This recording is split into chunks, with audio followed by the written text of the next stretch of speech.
Salut! Une des dernières productions de la saison pour Nouvelle Scène, Georges et Sarah avec Marie-Christine Barrault et Christelle Reboul. Mais pas la dernière.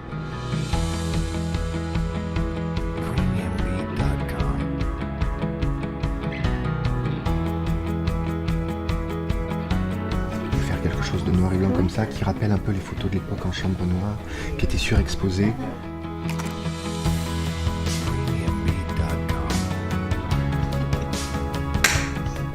Bon, en tout cas, désormais, on viendra faire les photos qu'ici, finalement. Ici, qu'avec Charlotte et Armel pour le maquillage. On est bien d'accord. Je ne vous ai pas trompé pour le début. Très beau début, Jean, vraiment.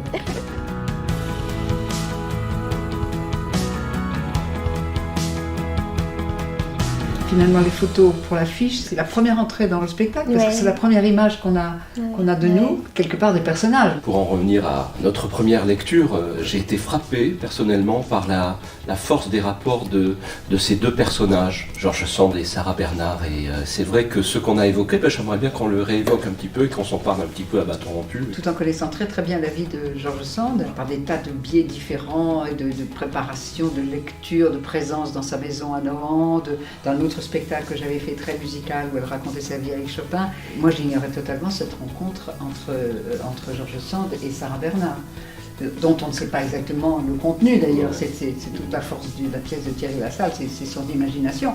Enfin, on sait pourquoi elle est venue, on sait ce qu'elle lui demande et on sait que finalement, à la fin, elle aura réussi son coup. Moi, c'est la première fois que j'incarne. Toi, tu as fait Marie Curie, tu as incarné. C'est la première fois que tu incarnes un personnage qui a existé. Exactement.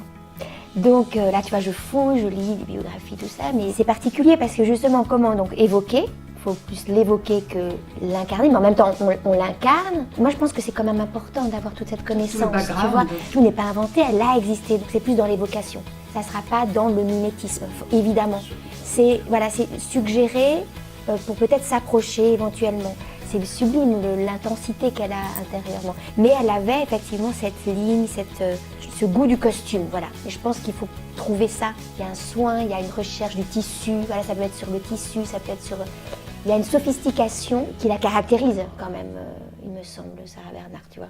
Et qui n'est pas du tout le cas de Georges Sand. Non. Et moi Georges Sand, peut-être ce qui m'aidera le plus à rendre quelque chose de singulier d'elle, c'est de connaître sa maison par cœur, c'est de connaître sa cuisine, c'est de connaître son jardin. Là-bas à Nohant, la salle à manger, la table est mise avec tous les invités, les tables avec les noms des invités qui étaient là tout le temps. Quand tu sais où les gens vivaient et comment ils vivaient physiquement, c'est un grand apport, ça, c'est un grand apport. Et j'ai ça dans l'esprit tout le temps, parce que j'y vais tellement régulièrement là-bas. Et puis surtout, je l'aime. Je l'aime. C'est quand même deux femmes qui ne se laissent jamais enfermer dans un schéma. Si la situation dans laquelle elles sont ne leur permet pas de s'épanouir, on passe à autre chose. Mais oui, elles ont ce courage-là. Cette liberté, ce courage de dire ma vie, c'est ma vie, je la vis et elle ne dépendra pas des autres. C'est ça. Il y a eu une énergie, je trouve, ensemble pour partir sur ce beau projet. Avec Olivier Massé. Oui. La mise en scène. Oui. On sera bien entouré en tout cas et voilà, c'est bien parti en tout cas.